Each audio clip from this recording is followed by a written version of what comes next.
loading up the hearse, throw it in reverse. I come from the church of the Marvel Universe. Bodies getting stuffed in the bags. What's going on, everyone? Welcome to the Cryptcast. I'm Mike. I'm Brian. And we are coming to you from inside the Comic Crypt in Eatontown, New Jersey. And we're doing stuff and things here on Wednesday morning, but it's really Tuesday night for us. Is this a better intro, Brian? No. Okay. Well, we'll just keep trying random shit until one sounds better to you. Ending it with a question to me is definitely not. Is this better? It's really Tuesday for us. We're time travelers. No, they're just all very slow. Yes. So, we do have an email. Emails from Tim. I know that the outcomes of the first round may have been spoiled by solicits. Haven't seen that yet, which is fine. But given just the DC K.O. bracket, I have a two-part question. Who do you want to win, and who is your dark horse candidate? And I will tell Tim that we are doing a special episode that's going to be released on Friday that's going to be nothing but DC K.O. talk. Just Tim? You don't want anybody else to listen to it? Only Tim is allowed to listen to Everybody, it. shh. We Everybody made this else. episode for Just Tim. for Tim. Guys, you can't listen to it. You're not allowed. No, unless your name's Tim, you can't listen to it. Tim, this is just for you. But we're putting out DC K.O. stuff through the event. We're going to be releasing DC K.O. Fight Friday Frights, yeah, whatever. Friday night frights. Hey, fights. we'll. It's October. Why not throw in frights? Yeah, just stumble the tongue. Yeah, I know. Look, it's apropos seasonally. Yeah, we're bad at this, so don't worry about it. Pumpkin spice fights. So yeah, we're going to be doing a whole DC K.O. fight thing. Fridays are going to be released. You follow that if you like. If not, don't just follow. Listen, chime in. Let us know your picks. yes, we are going to be running brackets or voting thingies, head to head, whatever the fuck they're called. Voting things, polls. Yeah, that's Polls it. on Instagram. Yes. We'll put up the pairings. Yeah, have you give us your picks. It won't be a lot because that would be a ton of stuff, but we'll put up specific ones and you guys can vote, see who you think are going to win. And we'll compare your picks versus ours and whatnot. The real world. Outside of that, I can't believe some of them have already been spoiled, like Tim said. I haven't seen it, so I'm going to put my fingers in my ears and go la la la la la la la. I'm glad I it. didn't know going into this. That would have upset me. I know the bracket being released was a leak. That was not something DC wanted. Oh. Yeah, it got leaked from I think a conference or whatever. It was like retailers came in and someone went like click. Why do people have to ruin all the fun shit? Also, I think holding the brackets close to the vest like that was bullshit. They should have put the full bracket out. I mean, they should have sent out like a poster so we could like mark them off in stores. That'd be a cool idea. That'd be a cool idea, definitely. So we're gonna get right into book talk. Book talk. Last week. What do you got from last week? Not a lot of new stuff. No? Number 2s and stuff? Yeah, other stuff like X-Men 22, which is like the prelude to Revelation stuff, and Void Rivals 23, which is wrapping up their whole war. Viking Moon #1 by Joe Pruitt. Joe Pruitt, yeah. Marcello Frusen. Yeah, I read that one too. That's pretty straightforward, man. Vikings land in the New World, run into some native savages, and they don't get along. They do not get along. And then there's werewolves. Yeah. Honestly, the dialogue was so light, and there was no pretense on almost anything, so that it was very enjoyable. It breezed right through it. It was very straightforward. Yeah, it was in the middle for me. It was good, but like you said, it's very straightforward. The story is what it is. If I could read a book that fast, great. If I get a story and it's that light in theme and dialogue, then cool. So initially what bothered me, and it's just because I've been doing reading and stuff, was like you said, the savage and native kind of trope happened, and I was like, this is fucked up, this is stupid. But then there's an actual reason for it later in the story, where one of the Viking guys fucks up and out of being scared or whatever, he shoots a native guy in a canoe, and that's why. They're going for revenge. They're totally justified. Yeah, absolutely. Showed up on their land, killed one of their people, and absolutely, yeah. So, as long as the savage native thing doesn't get perpetuated, I'll be cool with it. I don't think it will. I don't think it will because the head guy, the Vikings, was specifically direct in do not engage people, do not he just needs tact. Right, and he yelled at the dude for and now you ruined everything. Yeah, right. 100%. So it's right, the guy, the leader is the leader for a reason. Yeah. Like, you know. It checked a bunch of boxes for me because I'm a fan of Viking stuff. Yeah, like Vikings. Like I said, I've been reading Native American stuff. I've been reading a lot of like native history and things like that recently. And I've always liked werewolves. I like werewolves too. I've always kind of had a overactive imagination when it comes to what this country looked like before we settled it. Very well kept. But that's when, like when I drive through areas, like you drive through parts of Connecticut and Massachusetts and upstate New York and shit like that, and you're just driving through wilderness, and you just go, hey, like when the towns that we passed weren't even here, and these roads weren't here, like how terrifying of a landscape is nothing but wilderness that you can't navigate. If you couldn't navigate it, it'd be probably scary. But right. like native peoples. No, yeah, sure. but like they manicured the land. They literally like spaced it out so like it wasn't like dense thickets of forest and stuff. It was spread out. I forget who had mentioned it, but it might have been who was the guy who the British are coming. Paul Revere. It was Paul Revere or the guy who betrayed Benedict Arnold? One of the two. I think one of those wrote a letter how like he rode full tilt on a horse through a forest, and because everything was so well manicured by the natives, you could do that without fear of like hitting a tree or like dumping your horse. Also, you know how so many places in the U.S. are named like lawn or green or field? It's because the natives kept those. They didn't allow them to get overgrown. They maintained the borders of the forest. Everything was very well gardened, basically. Sure. But I'm saying so like, less scary. Still very scary, though. Could be, yeah. I'm just saying, like, imagine driving home and passing nothing. Even for 20 minutes, you know? Like, I mean, that was the way of the world for thousands of years. Exactly. That's what I'm saying. Like, just it's and like wolves will get you. Right. You know? It's like, I don't want to walk anywhere. Like, fuck that. Yeah. But, yeah, so it ticks a lot of boxes, but for me, what was it? Viking Moon? That was the name of it? Yeah. Just kind of in the middle at the moment. I will definitely try more. Hopefully it gets, I think it was a good first issue. Gets a little more like there. Yeah. You know? Let's see. Number one, I think it was one of the bigger ones from last week. Skinbreaker, number 1, by Robert Kirkman and David Finch. Yeah, I didn't get to that yet. It's beautiful. Finch is putting in like extra work though. I said that just for the promo poster. I'm like, look at the foliage. The thing is I think he went a little overboard. Yeah. Where like, if you look at the line work, it's like, bro, like tone this back 30% because it's a little busy. Like, pull it back a little bit. Like, it looks awesome. It's just a little too much. It's just like it felt like he was trying to prove something, and it felt weird. You know? Okay. I mean, no. Because that's just how beautifully detailed this shit is. Yeah. No, it's not, it's not like Jim Lee or Mark Silvestri where it's like cross-hatching just for the sake of cross-hatching. Yeah, no, there's purpose he was to drawing it. Yes, stuff. he was purpose There's to an it. insect on that that leaf. 100%. But look, if you can meet your deadlines and do that, God bless you. Right. Yeah, I guess that's the bottom line. I would say his art is more impressive than Kirkman's writing on this one. It wasn't bad.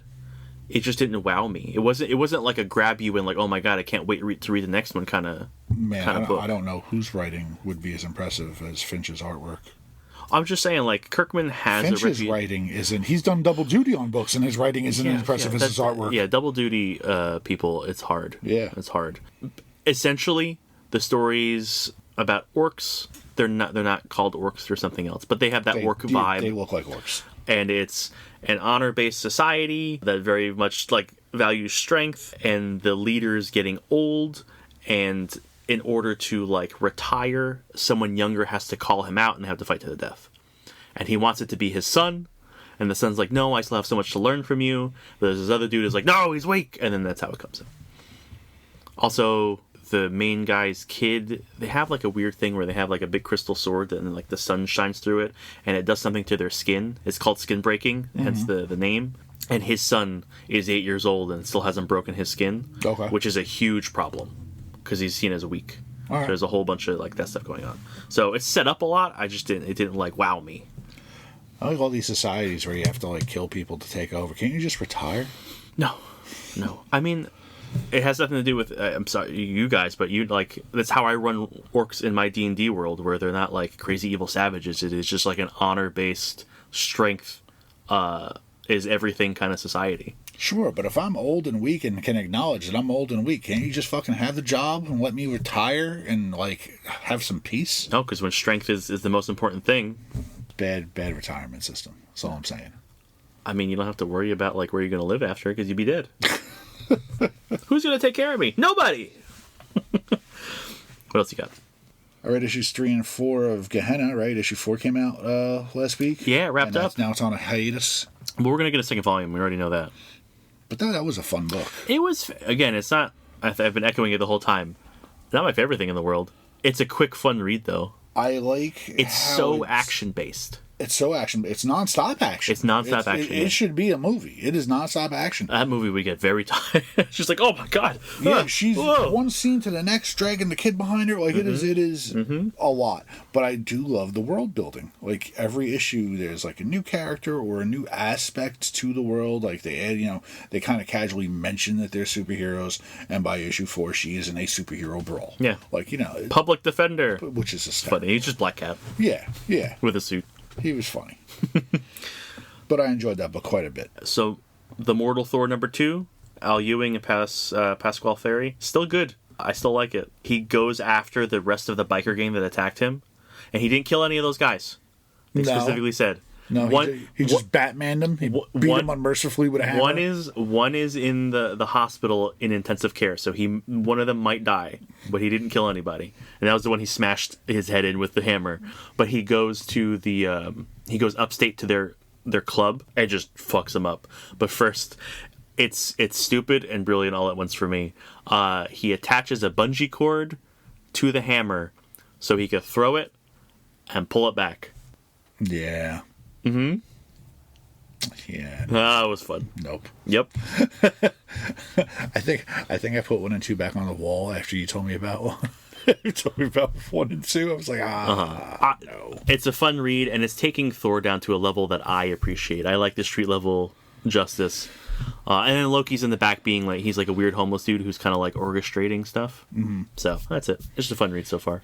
Yeah, Bully Thor doesn't do it for me. He's not a bully. He's a man fighting for justice. He's Batman. No, you're right. He's Batman. No. Mm-hmm. Batman doesn't beat people with hammers. No, he beats people with his fists and batarangs. What else does he beat him with? Batarangs, tiny little cuts. They stick in your body. Tiny little cuts. I mean, what's he? It's like throwing razors at people. It's like half of them aren't even going to stick in there. Yeah, throw a throwing knife at somebody. Sure. Don't walk around Gotham with bare feet. Exactly. What else you got? Because I only have like one more good thing to talk about last week, and then I'm going to shut out a bunch of stuff. I read issue 3 of Wild Animals. That's the one where the corrupt cops with the killed the good cop. Yeah. Story's moving along, picking up. He confronts one of the guys who's like a drunk security guard. The security guard puts it together because the kid just wants to like confront them. He's a good kid. He doesn't want to kill anyone. He's not really on like a revenge kick. The way you made that first issue sounds like I'm going to go kill some fucking cops. But that's the way he made it sound. And then he was kind of like backing off on it because he was kind of he's a realist where he's like, what am I going to do? He's like, I have $5 in my pocket. I can't buy food anymore. They're going to kick me out of the hotel I'm staying in. This was dumb. It's very honest on like a very realistic take. Yeah, a very realistic take where it's like, yes, I came here to kill these people who killed my dad and scarred me and ruined my life. But I'm just a guy, so I'm probably not going to do it, and I don't own a gun. And I mean, that's very real. It was very real. Have you ever been like you gotten like super mad at something, and you're just like, fucking burn the world down, and then like 10 minutes later, you're like, I'm still mad, but like, what am I going to do? Right. It's very relatable. It's very relatable. And he gets in a struggle with the security guard guy, and the guy dies, and then he's like, fuck. Does he kill the guy, or is it like he have a heart attack? No, it's like he falls and hits his head, like in a struggle. Okay. He hides the body. Well, you have to. And some guy picks him up on the side of the road. He's like, hey man, you're right. And that guy calls the cops, and the sheriff in the town is one of the guys. So he puts it together. He's like, that piece of shit. Like that kid is Okay. Yeah. So things aren't looking good for him right now. Okay. But story's pretty damn good. All right, cool. Yeah, give me something good before I start shitting out a bunch of stuff. The Pale Knight 4 and 5. I can't say enough nice things about that book. That's the plague era. Oh, the knight. Right, yeah. with the son is sick, right? Yeah, He's doing something for death. Makes it deal with death. The death wants him to go kill another nobleman. The squire has just had enough of the fever. The guy talking to death. He's like, yeah, we're done. Like, I'm tired of being starved. I'm tired of being out here amongst the plague instead of in my home where I should be safe. And he just smacks him on the back of the head with a shovel, takes his horse even, and just leaves him Goddamn. on the side of the road. And he gets picked up by guys picking up bodies. Like, oh, this one's not dead yet. Get him. And they're just like saving people. Okay. And he gets saved by the guy, by the crew of people working for the guy that he has to go kill. Sounds like fate. Yeah. So that piece of shit squire was, helping him, I guess. Yeah, I wouldn't go as far to say that. Because, man, what a brat. Sure. Although, in his defense, he's getting dragged half across. No, I get it. They had just gotten home from being out on crusades when the guy's like, oh, I got to go back out and kill this guy to save my son, made a pact with death. And the squire's just like, oh, so you're fucking nuts. Yeah. Look, I'm not saying I would do the same shit as him, because why would you believe a crazy dude saying that shit? And I think the last thing I read last week was Ninja Turtles 11. Which, and Ninja Turtles is just continually great. Yeah, it was one of those like feel good moments where the city, because they're on trial. Yeah. And the mayor's corrupt and has clan soldiers, not like foot guys, not the ninjas. foot police. They're in armor, they're in like riot gear, yeah. So it was really cool. It was like one of those heartwarming things where all the people in the city come into the courtroom and they're like, they saved my kid and they did this and they it was wonderful. It was very, very good. And then the mayor gets turned into some big demon thing by Shredder's daughter, which is kind of fun. It's like, well, now you're a thing. Yep. Yeah, I can't say enough good things about Turtles. Every issue's just been like, yes, more. More. Yeah. All right. I like that they didn't shy away from Donatello being so emaciated either. He is still not back up to full health. He's still not okay. Yeah. Right, yeah. Yeah, absolutely. He was the lawyer, which, why any of the other brothers said, this is okay. Let our insane brother do it. Yeah, he's like wearing this tiny purple tie. No suit, just a tiny purple tie. Yeah. All right, so the other thing that was good from last week was Escape 2. Rick Remender and Daniel Acuna. I read that one too. I didn't make it to my list. I read it and didn't write it down. It killed the momentum, but it was still very good because it's all background on the main character. It killed the momentum of being in the war. In the thing. See, because I really like the story of him and his wife. Like, just I still like it. Yeah, this is a positive review of the book. Yeah, it pulled you away from like that kind of like clenching your asshole, like, oh my god, what's gonna happen? Yeah, this guy's gonna die. To like, oh, this is his origin. Like he has a wife, he has a kid on the way. Like he was kind of didn't give a fuck about anything, but now he's joined the military. It was still very, very good. It was makes you care more. It was an honest everyman struggle. Yeah, like a real life. Like, I fly planes because I'm free. I don't answer to anyone. Yep.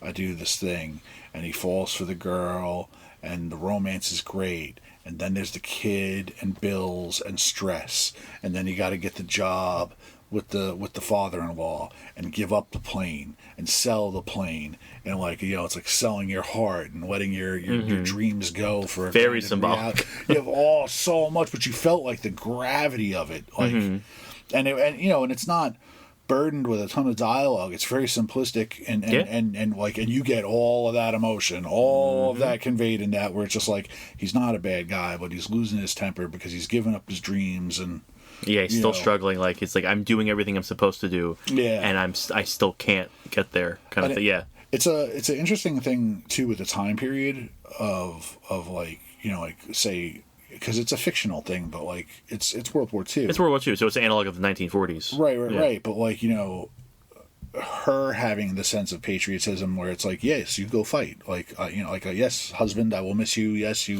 are the father of our. Well, from the beginning, she was anti-fascist. She was railing for a presidential candidate who was willing to intervene in what was going on with the Nazi stand-in country. Right, she is someone who aligned herself with people who took action, and she was a person who recognized that action needed to be taken. Yeah. So when he enlisted and went off, yes, this was the right thing to do, even though she is pregnant at home. Yep. It's tough. It's lot of emotions in that book. Oh yeah. And super fast paced, so like you're processing it like real quick too, where it's just like oof, jeez, And no, like it's not the first issue where people were taking bullets and dying and being cut in half in front of you, but it's a different kind of pain and sacrifice. 100%. Like I said, it pulled the momentum back, but I think it's all context that you need to, and you get attached to him more as a person rather than like he's a soldier doing the soldier thing. Like now he's a person. It's an incredible book. Yeah, it really is. Yeah. I think Remender's doing some awesome stuff in the past couple of years, and like such a broad like scope of stuff he's able to like accomplish. But all his shit has heart. Mm-hmm. Like as simplistic as Gromit's was, and how we ooze over that book, it's the heart. It's like Sacrifices is the same thing, and that's a revenge story from two sides, and you're getting it's the same thing. Yeah, 100%. Now let's shit on some stuff. I read Twilight Zone #1 by Dan Waters and Morgan Beam, and look, it's basically what I thought it was going to be, because every time they try to adapt Twilight Zone, it's just kind of in the middle at best. It's never like, oh my god, that's great. I've never had the experience of watching a Twilight Zone episode in book form, because there's some great Twilight Zone episodes. Yeah. And they really get you, and I've never read a book that stood up to that. I've always liked the Twilight Zone, but when it comes up and we discuss it, like, I think you're definitely a bigger fan. And every time there's a Twilight Zone book, I want it to be good for you, and you always come to the table going, "Oh, it sucks. This is not delivering." Yeah, it's just it wasn't there. It wasn't bad. It was just like, okay, I got it. Thanks. Yeah, the best part of it was the intro. Was the Rod Serling like style intro, and it was very much like that. I was like, cool, all right, cool, and then let's get to the story. It's like, nah. It's like the give you part of the book, where it's like every new writer on a Twilight Zone project is like, well, I know how it starts. It starts with that episode beginning, and you're like, cool, this is familiar. Now knock it out of the park. Oh. That said, it's going to be an anthology. It's a series of one shots. So I'm going to try every single one, hoping at least one of them is good. That's how they get you. Yeah. I hate anthologies. Yeah. Look, the potential is endless. The next thing. Another thing I'm a big fan of, and I was excited for, and it just got ripped away because it's exactly what it is supposed to be. Street Sharks #1 by Stephanie Williams and Ariel Medel. My God, was that torture to read. I'm sorry. It was written exactly like an episode. It's unfortunate that like it is exactly what it should be and then doesn't deliver. It's because I'm not 7 anymore. Yeah. It was just super simplistic dialogue. It was nothing but sea-based puns about animals. It was just like, I can't read this anymore. Something I would love to. I just can't. Like, I don't know why you couldn't take this and graduate this into something adult. Evolve it. Yeah. Like, right. Because guess what? 10-year-olds aren't going to read this because they don't know who the fuck the Street Sharks are. Or comics. 30. Some of them do. Yeah, but like comics don't become a thing so like you're, Those are made of paper? I thought you get those on your young tablet. adult. Yeah, right? So, no.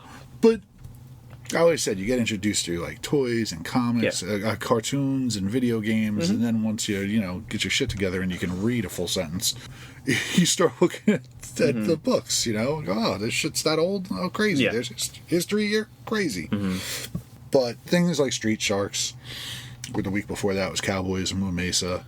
What else do we have? We have Biker Mice from Mars on the table. Some of these things are done for cheap nostalgia grabs. Oh, it's 1,000% a nostalgia grab. But sometimes people come to the table and they try to do something different. Transformers, G.I. Joe. I mean, granted, they have the power of Image and Kirkman behind them. Right, but know who your audience is. Sure, yeah, and that's the other thing. Is like you look at the Transformer G.I. Joe audience, and it's like, oh, these guys like in their 40s now. Yeah. Let's make this story complex and not just an episode, because if it's an episode, it's not going to sell well. Yes. Look at like Dynamite with like the Thundercats and Silverhawks. Like they're trying different shit. They're writing new stories. And that's why I had hope with this, because the trend with these nostalgia books is to take it and try to update it into something that's relevant now or is readable now. Not, I made an episode. I can't fucking do it. This week, there was an issue, G.I. Joe related. It was the Cold Slither #1. It was a one-shot. It stems from an episode of the cartoon series. It is not tied to the Energon universe. It is not tied to G.I. Joe: Real American Hero, which is the series that continues the Marvel line and through IDW. I was confused about that. I thought it was tying into something. No, absolutely not. Yeah. Real American Hero is the Marvel line that went for 155 issues. IDW brought it back with the original numbering, and Image has it now, and they're continuing it. So that, although through 3 different companies, is up to 300 and something issue number wise, and it is all one coherent story. But the issue today is a one-shot that has nothing to do with anything. It's just, there's a reference to an old cartoon episode where Cobra Commander takes the biker gang, the Dreadnoks, and turns them into a rock band in order to hypnotically mind control people. And hair metal, correct? Yeah, like 80s hair metal, like a goofy, like neon spandex and big hair. Just to get the image. Yeah, over the top, goofy, stupid. And it was, I saw it on the table when I unpacked the books on Monday, and I'm like, that is no, you couldn't pay me to read it. I don't, it's so dumb, because I'm thinking of the episode. And I read it today. It was fucking brilliant. It was so good. It just embellished on the whole idea that Cobra had taken over the world through the hypnotic music and so the band. It's a what if, basically. And a news reporter guy basically does a behind the music and gets them back together. And they fix it by accident. They reprogram the world to be free. So they brainwash the world to be, hey, Cobra's cool, and then they undo that by accident? Yes, basically. Okay. Like the reporter guy, Hector Ramirez, I think. I didn't know this back in the day. The last year or so, I found out that Hector Ramirez is a reoccurring character in Gem and the Holograms, Transformers, G.I. Joe, and Inhumanoids. Okay. So all of those things take place in one universe. I don't even know what the Inhumanoids are. It was a Saturday morning cartoon. Yeah, I'm not familiar with that one. The creatures lived underground. Okay. Yeah. I think that's the other. Yeah, Fraggles. Damn Fraggles. But yeah, it was such a good issue. It was like completely out of the box thinking, where you bring this guy who has the connectivity of all these things, and he does it behind the music and gets these guys at home doing what they're doing. Like one guy went back to being a college professor. Okay. That's cool. Like, it's cool when you have to think, like, it's like, oh, this guy was a college professor before he was a terrorist biker gang thug? Yeah, come on. What happened to your career? And then he goes back to doing that. Which is like, how do you get past the I was a terrorist? It sounds great. It would just be lost on me entirely. But that's it. You have to be in on the joke. Because I have no context. You have to be in on the joke. If you're in on the joke, it was magic. Like, I was mad that I, like, laughed at it. I was like, oh, that's not going to be worth reading. Yeah, I guarantee when I'm done reading all of my books that'll be my favorite pick of the week. That's cool. I have read the second issue of Batman by Fraction, who's one of my favorite writers. I've read the X-Men, whatever, Age of Revelation, and it was good. Like, I know a lot of people shitting on Age of Revelation premise-wise. I'm one of those people. I know. But it hasn't started yet. We got to wait and see. It has started. It started today. Yeah, I know. And it was very, very good. I enjoyed it quite a bit. They lived up to not being a nightmare that people thought it was going to be. Okay. And man, Batman makes Tim Drake look like the hardest kid in the world, and I love me some Tim. So are we talking about Batman now? No. I'm just saying. Okay. As we're going to talk about Batman. We can. And those 2 books were so good and lived up to the expectations. Cold Slither just blew my mind. That's amazing. That's the best kind of book to go like, I thought this was going to be shit, or I had no expectations, and it was great. And it was fun. It was the most fun. Yeah, that's great. Yeah. That's awesome. Before we move on to this week, I do want to mention the other book that I would like to shit on specifically. I didn't know you were done shitting on things. I'm sorry. I had 2 more. Immortal Legend Batman, issue 2. I'm out. I can't. You're out. Yeah, it's okay. Not. It's just, it should not be a Batman thing at all. It should be something else entirely. I'm done with it. Once again, I'll take my victory lap of not buying into things that don't matter. I gotta try. I like the creative team. It was hey, that armor looks cool, but yeah, whatever. No. I just have to specifically mention Battle World #1 by Christos Gage and Marcus Toe. Is it pretty? Because back in the day, I loved Marcus Toe. Yeah, it looks good. Okay, because Marcus Toe was one of my favorite artists back in the day. It's just the story is, my God, why is this happening? What the hell did he do that I loved? Was he doing Red Robin issues? I don't know. Sounds right. Yeah. Sure. Korvac. You know who Korvac is? Yeah, the big pink guy? Yeah. Yeah, no thanks. Yeah, he's super powerful. So he's the one who brought this battle world together. The gimmick this time is he's trying to create the perfect timeline. So he grabbed pieces of time from Earth and stitched it together as a planet. And now whatever the best timeline is going to win, and that'll be the timeline that goes forward. That's the idea. So now you have a mix-matched, multiverse, multi-timeline Avengers, and it's garbage. Oh, so that looks like a middle finger to people like me who like get help on continuity. Yes. Oh, wonderful. Because this is taking it and like fucking everything up. Well, there's an old Hank Pym, a young Janet. Spider-Man's been Spider-Man for about 5 months. Maestro's there. Carol is back in the swimsuit Captain Marvel. That's the first good thing you've Miss said. Marvel outfit. That's the only thing you said that I like so far. It's just no good. Wait, the blue and red or the blue and red or the black? The black. Okay. The black and with the yellow bolt, the red sash. I like both. I just curious. There's All-Father Thor from Aaron's run.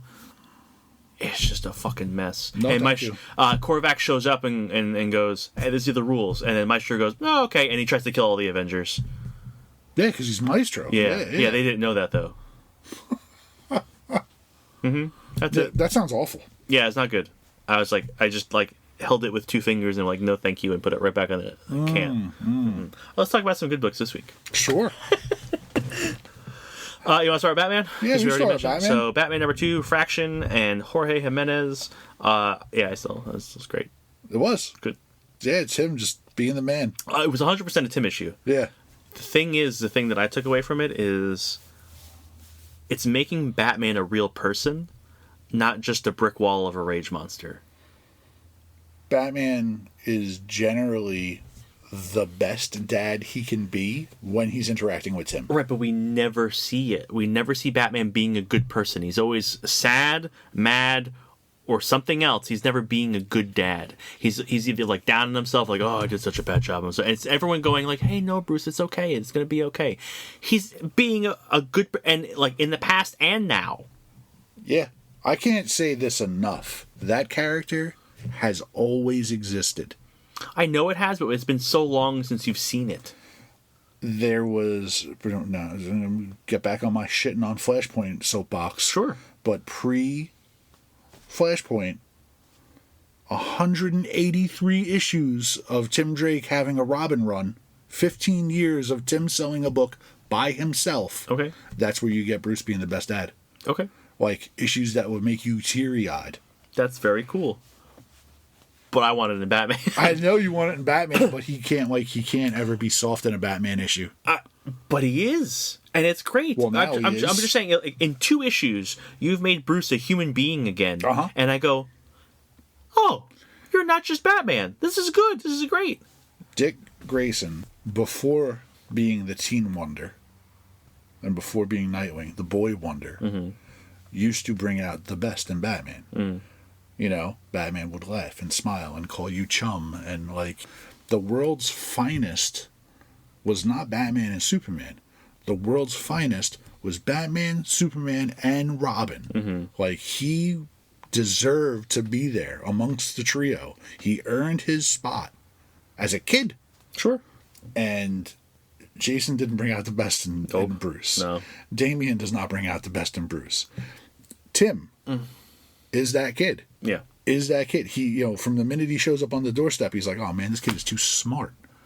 Like, he's the protege. Whether I want it to be or not. I don't care who's bringing it out at him. I just want to see it because, like, we get a flashback of Tim being younger. No, because it's... Yeah, it's... No, what's going on? It is. It is the past. It's the past because he's learning how to drive, and Bruce gives him a beater truck to learn how to drive a manual because he's like, I get to drive the Batmobile, and he's like, no, you don't get to drive that. Damien's being a piece of shit because it's in the past, whatever. But like, he's insecure about it because he gets in his own head about like, what if I don't learn now and there's an emergency later, I won't be able to drive the Batmobile, blah blah blah. He like gets in his own head about it. Yeah. Like, he gets to be a teenage kid with like problems. And then Bruce is just like, hey, look, don't worry about it. We'll do it later. And then he has to do it later. And it's just so good. Because even in a fight where Tim is shot, right?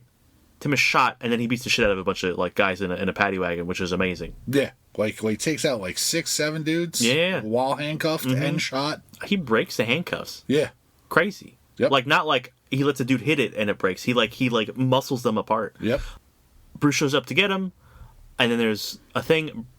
Bruce gets shot in the back of the head with a shotgun and knocked out. And even then, he's not being overly serious Batman. He's still, like, being calm and supportive to Tim. He's not, like, yelling at him. He's like, hey, you could do this kind of thing. It's just nice. Yeah. It's just a very feel-good issue. Tim being a badass, Batman being a good dad. It's just a very feel-good Batman. I want more of this. There is a Father's Day issue of the Robin run where, I forget who the villain is. I don't even think they're a named villain. This guy takes a city bus hostage or some shit like that, or he's going on a rampage through downtown Gotham, and Tim saves the people, but the guy gets away. And he comes back to the cave, and he's late. They're supposed to go out for dinner for, like, Father's Day. And he's like, I ruined it. He's like, I ruined it. I didn't catch the guy. Ruined our dinner plans. And Bruce is like, hey, man, like, you saved all the people, right? Like, no one got hurt. And he's like, yeah, everyone got off the bus fine. Every driver's okay. He's like, and you're okay? And he's like, yeah, I'm fine. Like, but, like, you got away. He's like, yeah, that's a win, bro. Like, that's a win. He's like, but I ruined dinner. And he's like, yeah, there's food upstairs. Like, Alfred, I'm Batman. I always ruin dinner. Yeah. He's like, I ruined dinner almost as much as Peter Parker. I don't know what you... Like, Alfred's standing there. He's like, Alfred, making some food. He's like, yeah, right away. Like, He's like, see, it's okay. He's like, I got, and he reaches into his utility bag. He's like, I got you a gift. He's like, hope it makes up. And it's a watch, and it's busted up. And he's like, man, he's like, you had it engraved and everything. And even he's like, I love it. He's like, we're going to put it in the trophy room. And they walk off and they put it in the trophy. Nice. Right. That's it's a beautiful issue. Yeah. And in the Red Robin run, Tim had a Catwoman. I think she was the Lynx or something like that. Somehow related to Cheshire, right? Yeah, she's she was Korean, and she had like a white cat mask. I vaguely remember. It's been a while. Right, yeah, it's been a bunch of years now. But she was supposed to be an undercover detective, and Tim caught her as a criminal, and she's like, if you turn me into the police, like, you blow my cover, and like, you fuck up this whole thing that I've been working on for like months. So Tim has like this moment where he's like, oh shit, what do I do, and he lets her go, and then Batman's like standing right behind him, and he's like, shit, like, how long were you there? And he's like, long enough. And he's like, so... And Bruce is like, don't worry about it. He's like, there's a bank robbery a couple blocks away. He's like, help me out. He's like, sure. And he's like, along the way, he's like, I'll tell you about how I've dealt with Selena all these years. Right, yeah. Being just that good man. Like, I'm not going to judge you. You're in a tough spot. Like, we're not going to talk about the birds and the bees. We're going to talk about the bats and the cats. Yeah, bats and the cats. But there is plenty of proof of Bruce being a good dad. I know it's just seldomly in Batman. I know it's out there, but like, Batman, basically since New 52, has just been this hard ass.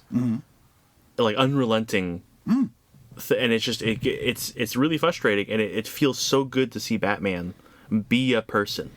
Honestly, I think it's why I enjoy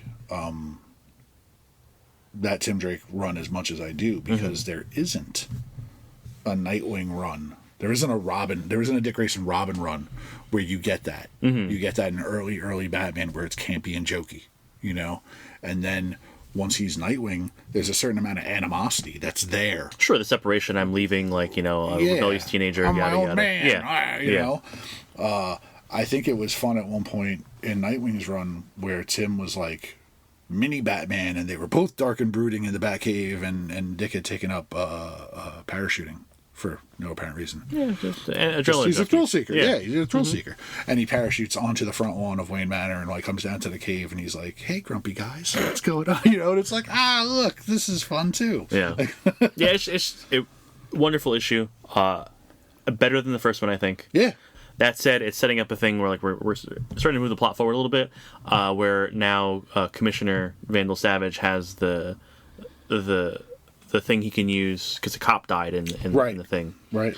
He has a motivation to go, hey, these guys are public enemy number one. Yeah, they're bad guys Fuck 'em. now. That you can't And it's not like a hey, arrest them. It's like a shoot to kill kind of like thing. It's like fuck those guys. Right. The GCPD is coming for you now. I wonder how gruesome it's going to get, seeing that we've both seen them take bullets in the second issue now, and now the gloves are off, and it's like shoot to kill orders. Yeah. And it's like, how many more bullets are they going to catch? Right.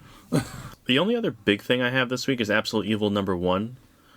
And not a lot happens. It's by Al Ewing, Giuseppe Camuncoli, and Stefano Nessi.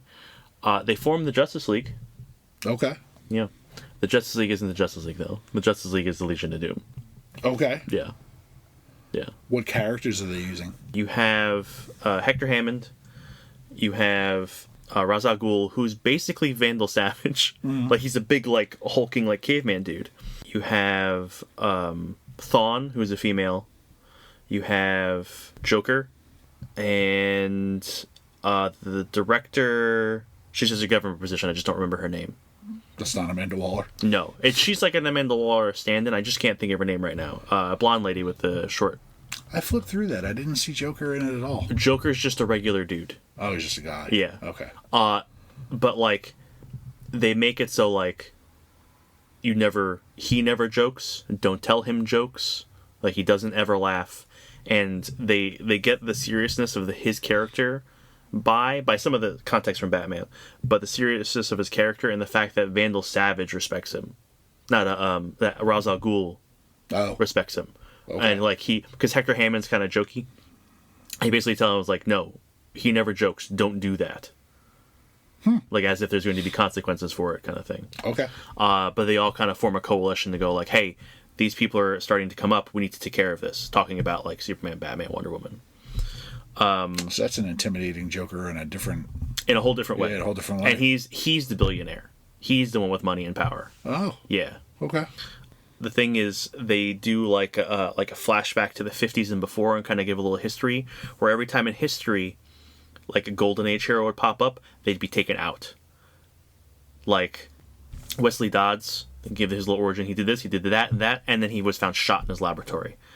Oh. And then all of a sudden, the military started using, gases that were blah, blah, blah, like implying that the military took him out. All right. What's is Alan Grant, Stephen Grant, Black Cat? Ted Grant. They have him where he was doing this thing, do blah, blah, blah. And then he got like a crazy like monetary payoff and he just stopped being Black Cat. He moved out somewhere, opened a gym. Well, good for him. Mm-hmm. He just got a payoff. Yep. Hawkman was there in the 50s and he was tattletaling on heroes to the House Committee, whatever. Basically the anti-communist stuff. He's there working with the government, being an asshole, doing all this stuff, and like, hey, we've always stopped them. They've always had something to roadblock them, and now this isn't happening. We haven't been able to kill this person. Joker specifically says like Batman didn't take the money. Like, we need to come together and work together and take them out. And we get an intro to Green Arrow. He's practicing in his cave. You see he's talking to Arsenal. I forget his name off the top. Okay, Roy Harper. Roy, yeah, he's talking to Roy on the phone. Be like, I'm doing this thing. I am the motivation. I'm in my arrow cave. Like, he's practicing, trying to do a shot. He's talking about the technology he has. Basically doing like a little Batman setup. He said arrow cave? Yeah, it was something like that. Oh boy. But Hector Hammond's having an issue because one of his clients is bumping up against Oliver, and during the meeting, Hawkman shows up, and he looks badass now with a dead Oliver Queen, and throws him on the table. They just straight up killed Oliver. Oh shit! Yeah, and he's like, "Boom, your problem's taken care of. Shut the fuck up." Oh, that's rough. Yeah, and it's not like easy too, because he maced him in the head, so it's just like gruesome. Poor Ollie. Yeah, so Green Arrow book is not going to be Oliver. Probably going to be Roy. I don't like Ollie, but man, I don't hate him. He didn't deserve that. No. Yeah, no. So it didn't do a ton, but big things coming. Yeah, sounds interesting at the very least. Mm-hmm. Mm-hmm. What else you got? I got Gunpowder Profits I wanted to read that. I haven't read that by yet. Mad Cave. Okay. That was fun. It's by Justin Jordan and Patrick Piazzaluna. Mm-hmm. Basically, it's like two ghost hunter guys. One's like a kind of like a 70s, 80s stunt action hero guy with like the sideburns and the big belt buckle, kind of like a Robert Redford kind of guy. Okay. He's the chatty one. His name's Huck. Okay. He'd be like the charming one. Mm-hmm. And what was the big guy's name? Shit. I don't remember what the big guy's name was. It was like Merle or something like that. And he's just like a shipwreck house. He's Brock Sampson from Venture Brothers. Okay. He is just like, they told me I couldn't kill everyone, and I did. Okay. So did you go like punch ghosts? Like No, they didn't fight ghosts. They're fighting like supernatural type stuff. Okay. Zombies, whatnot. Mm-hmm. You know, but they give a little backstory on I'm just going with Merle for now. I don't think it is Merle, but I'm going with Sure, that. whatever. Big guy. Yeah. Huck's telling a story to someone that's trying to hire them. Mm-hmm. And he's like, Merle went to Nam, not because he wanted to serve, just because he wanted to kill people. Sure. Yeah, there were those guys. Yeah, and then there was just him sitting amongst a pile of bodies, mm-hmm. you know, and then like someone in that, like, because it was they met a woman basically who wants them to get her daughter from her husband. Her husband's into the occult mm-hmm. and dark arts, and she escaped, but she couldn't get her daughter out in time, and basically that, you know, like, her daughter's safe, but she's safe because she's going to be a sacrifice. Yeah, okay. And she needs to get her daughter out. So they go in guns blazing and they get the girl out, and now they're being chased by all kinds of freaky darkness. Straightforward. Yeah, like, pretty straightforward, okay. but they're really fun, like, characters. Like, yeah, it looked like it was a fun animated book. And they're like, you know, and the artwork kind of mm-hmm. fits the feel of the dialogue, where, like, you know, the goofy guy is all smiles and like charming everyone even when they don't want to, like, you don't have to be. His charm's just on. Yeah. Like, he's even talking to the bad guys like, hey, you know, mm-hmm. and the other guy's just like, can I kill more people? Okay, that's a good mix. Yeah, sure. It was a lot of fun. Sounds fun. Yeah, I would definitely keep up with that one. Mm-hmm. What else was there? I ain't getting into the X-Men one. It's good. Everyone who's talking Age of Revelations, just read it. We're going to be doing lots of Age of Revelation talk in the future, so I think it's smart to hold off. But this is the first volley. It's mm-hmm. it's the first issue, whatever they call it. It's Overture, I think. Overture, yeah. Overture, number one. Mm-hmm. But yeah, there's clever shit. Basically, if you read the end of X-Men 22, you got like a little glimpse of it, like a little prequel glimpse of it. In the Age of Revelation, you know, like Doug Cypher is now Revelation. Doug has always had linguistic mm-hmm. powers. His power upgrade, like through being the heir to Apocalypse, is that he can tell people what to do. Mm-hmm. Basically, he can give people commands. Sure. And we saw him do it. Yeah, he's one of the Bene Gesserit. Okay. But we saw him do it in X-Men 22. He basically comes in and says, hey, I want to join the X-Men. And they're like, yes, you can join the X-Men. Blah, blah, blah. Mm-hmm. You know? Apparently, he can also hurt people with that. He turns your feelings? He can turn people into babblers. He can take their speech and thought away from them. Okay. And basically, like, that's fucked up. Yeah, it resorts them into like more primal type people, because all they can do to express themselves is fight. Mm-hmm. And he does this to Cyclops and Beast. Mm-hmm. So that little mind trauma that you see at the end of X-Men 22 is them taking Scott's consciousness out of the present day and bringing it 10 years into the future and putting it into his body. Okay, so they have him. Yeah, so they have him again. Okay. Because basically the people who were part of the Resistance, which is like Forge and Magneto and Herman Glob, sure. like and Angel's there, mm-hmm. Basically they're like, we cannot do this without the X-Men's greatest leader and the X-Men's greatest mind. So they bring Hank and Scott forward. Okay. Yeah. So that's in itself cool. is interesting. Sure. You know, I said in the very beginning, I wonder if Scott's going to have an ace in the hole. Mm-hmm. And it's like, yeah, Scott's ace in the hole is Scott. It's Scott, yeah. Ghost Rider Spirits of Violence by Sabir Perazda? Got me. You're writing, man. And Paul, yeah, I know. And Paul Davidson. See, normal name. I got that one. It was fun, man. It was I honestly can't remember the last time a Ghost Rider story's been this good. Mm-hmm. They introduced new bad guys. They're called the Decayed. There's 6 of them. One of them is Jester Jack. He's got a whole Jester motif. You know me and clowns. Like, okay, so you're just in on that basis. Yeah, lots of Bernie Skull things and undead. Also, I'm a Danny Ketch guy. Mm-hmm. Because Volume 2 started in 91. Yeah, it's a generational thing. Comics. Yeah, it's a generational thing. Yeah. That and the more I read, Johnny seemed very whiny. Okay. Johnny was like, poor me, I got duped by the devil, my dad was sick, I made the deal, blah, blah, blah. But he's also, like, shitty. Like, he was an alcoholic and, like, wasn't there for his wife and daughter, and it's just, like, bad. Like, he's a bad character. He's just like, I don't even like to root for you. And Danny was a product of the 90s. You know, he was running around with Venom and Carnage and Deathlock, and he was like, who needs the vengeance? I'm gonna punish people. And it was way more likable. One of the things that started his whole shit is that his sister gets attacked in a cemetery and is put in a coma. And he saw it, witnessed it, and he went running. And that's when he finds the magical gas cap on the motorcycle in the junkyard. That's dumb. That's the dumb part. And he touches it, and he becomes Ghost Rider. And Barbara Ketch, his sister, has been in stories, well, around stories for like years, and not really in stories much at all. But now she is the Spirit of Violence, and she is like a Ghost Rider type character herself.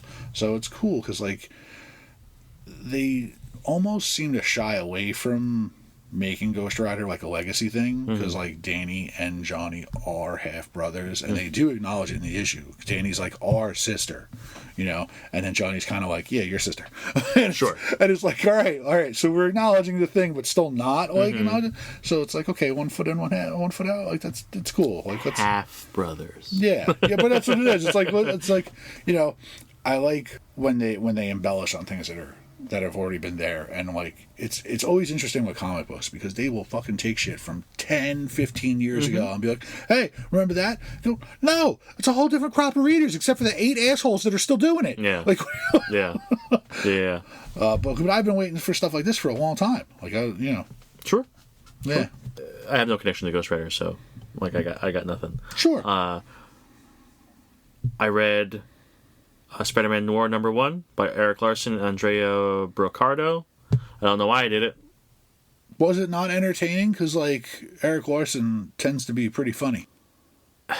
Not good enough. The artwork looked nice, too. The artwork was nice, sure. Look, it achieved what it was trying to do. If you want to have a 1930s Spider-Man, it did it. It looked like the Rocketeer put on Spider-Man pajamas instead of... But that's what it is. Yeah, like... But, like, there's fast-talking, like, 1930s Spider-Man, and I didn't care for it. Like, okay. If you like that sort of thing, it's spot on. I don't like it. It is that. It is a personal thing. It was just no fun for me. Yeah. That's unfortunate, because it seemed like it had a lot of factors working for it. Sure, I guess. They bring in Gwen Stacy. But I'm saying, artwork looks nice. Eric Larson can be an entertaining writer. I'm not saying he's the best writer in the world, but he's entertaining. I just had no interest. It was 3 pages in, and I was like, I really don't want to be reading this. But I started it, so I finished it. Was it, just out of curiosity, was it incredibly political? No. Okay, see, because with Savage Dragon, he fought a Nazi bat thing guy. Baron Blood? It wasn't Baron Blood, because it was a dude in a suit. It wasn't... Dude, it looked exactly like Baron Blood. I know, but it wasn't. His name was something else. Okay. Yeah. All right. Yeah, but it was a guy with a mask on and mechanical wings. He was stealing money from the World's Fair to fund the American Bund. You know, the pro-Nazi American. Yeah. Yeah, it's just not for me. You know how much money it is to rent Madison Square Garden? He all the money like explodes over the the thing, and a bunch of people get it, and he's like, the cops get the bad guy, and they're mad at me for the money, because I didn't get the money, and the people get the money, and they don't care, blah blah blah. And he goes, oh boy, $5, and he lists off all the things you can get for $5. He can go to the World's Fair, get a date, get some dinner, watch a movie, go to the diner. Yeah, man. It was funny. And then the other thing I read was Roots of Madness by Stephanie Williams, who's been putting out a ridiculous amount of stuff recently. Okay. And Letizia Cadonici. Solid first issue. I don't know, your handwriting. No, it's typed on my phone. I know, it's just as bad as my handwriting. Look, names are hard, man. They are, that's what I'm saying. Good first issue. It's a girl in it was the late 1800s, early 1900s, learning how to make remedies from plants and mixtures and things, and chemicals from her mother. It's in Chicago, or a town outside of Chicago or something like that. Her family has a past with a special kind of flower, and I'm just really interested to see where it goes, because she grows up, she's in her 20s, she has a business where people come in getting remedies, and then some mysterious people come by and it's hey, we know your parents were involved with this, I knew your mother and your grandmother, and she goes, but you're too young for that, and she's don't worry about it. It's very, very good. It's a solid setup issue. I'm curious to see what happens.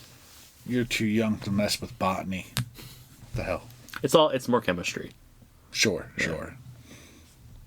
The only other thing I read was the Justice League Omega Act is the DC Knockout special by Joshua Williamson and Yasmin Purdy. And the other name that I can't read that I wrote down. Okay. But basically it's... not doing good with names today. Not at all. Yeah. Kane something. Okay.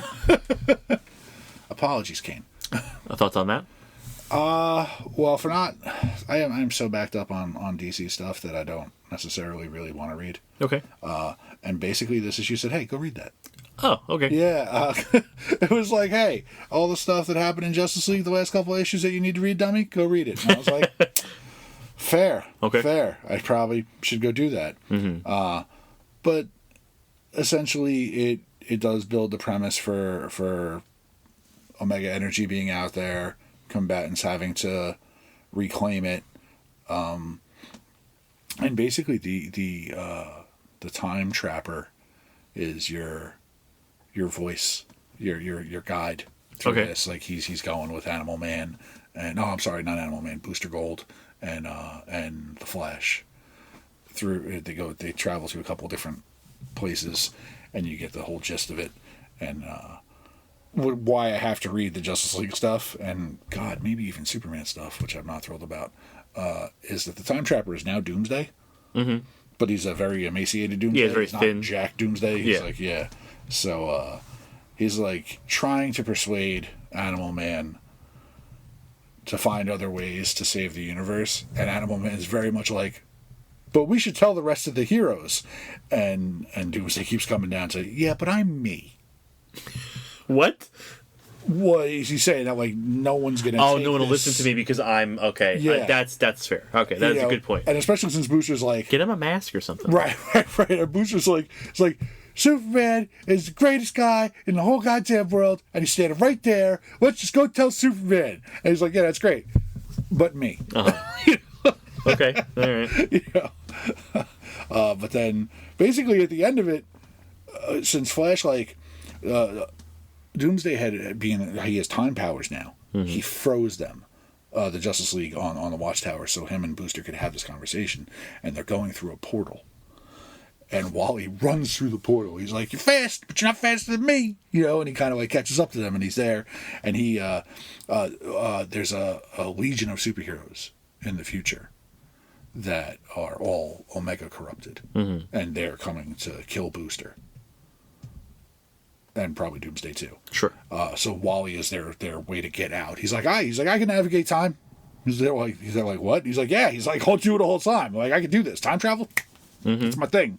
So he's and he gets them back, and basically it's Wally going, so what's the plan? And Bush is well, I wanted to tell, and he said no, and Wally was no, we should totally tell them.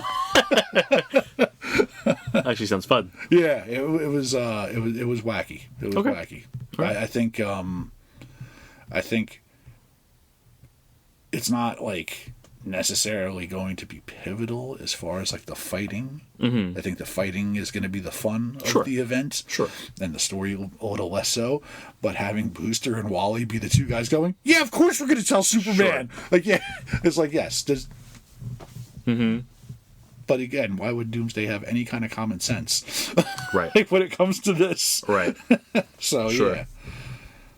It was more enjoyable than I thought it would That's be. cool. Yeah, it's just, I thought it would be like a heavy kind of like, just like dump of exposition just to be like, ugh, okay. No, it wasn't. Which is great. Yeah, Which it is really great. wasn't that. That's And good. there's some other kind of weird stuff. I think Supergirl's mom, because it's a Laura, Lara, and Ursa, Zod's Ursa. Okay.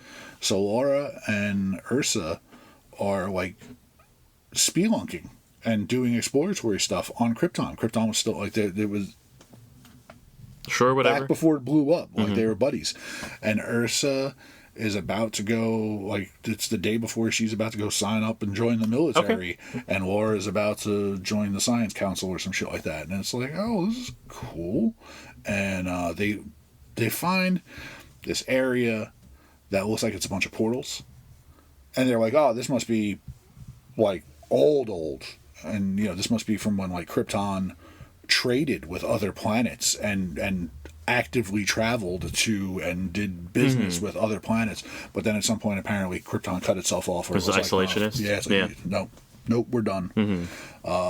And they start getting chased by like, it looks like Doomsday wolves. They're like wolves with like the spiky stuff that Doomsday has. I don't know where they come from, and there's no explanation for them. They were just there, but they go deeper into the caves to hide, and they find basically what looks like an armory, and there's like all kinds of artifacts from different like alien races. Like there are Hawkman wings. It's like oh, there's Demogarian wings and shit like that.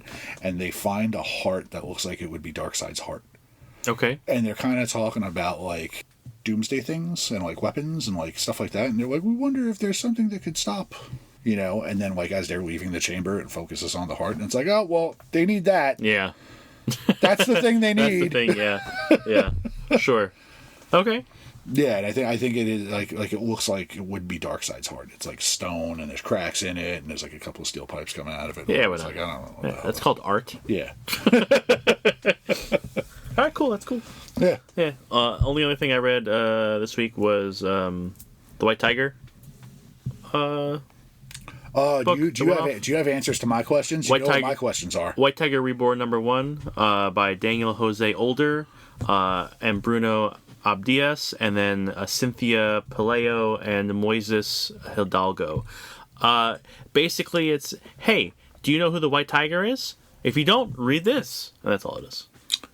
Does it reference those other people at the end of the book? Yeah. So she has the power. Her brother had it before her. That was his spirit. And there was the spirit of the tiger, because the tiger god that gives the White Tiger their power. Right. The guy who was there was a private investigator who investigated her brother's murder.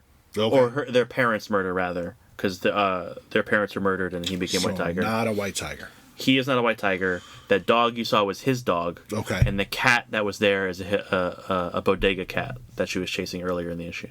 Okay. Yep. I was just wondering what the guy in the fedora, the dog, and the cat were doing there. There were two White Tigers. With the two people who were dressed as White Tigers. Yeah. She's the one alive, her brother's dead, and there was the Tiger God. That's it. So it's basically an intro to White Tiger if you're interested.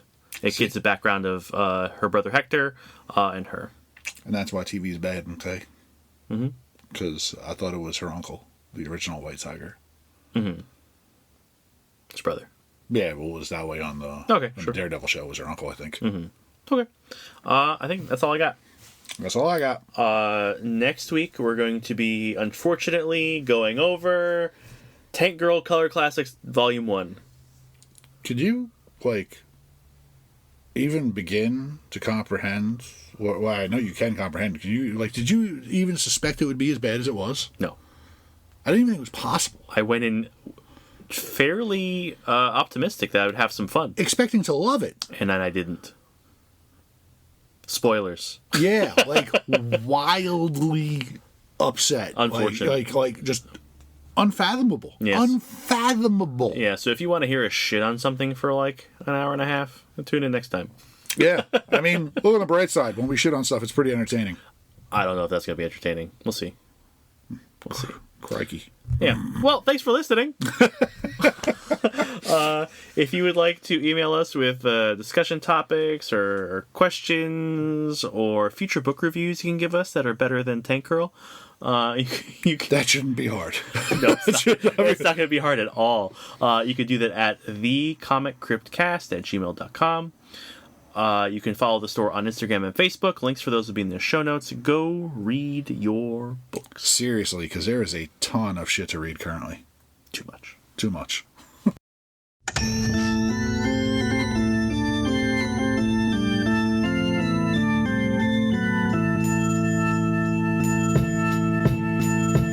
We loading up the hearse, throw it in reverse. I come from the church of the Marvel Universe. Bodies getting stuffed in the bags like comics. The hardcore get it while the soft bitches vomit. I came to this earth on a radiated comet. Now the planet is in perilous danger because I'm on it.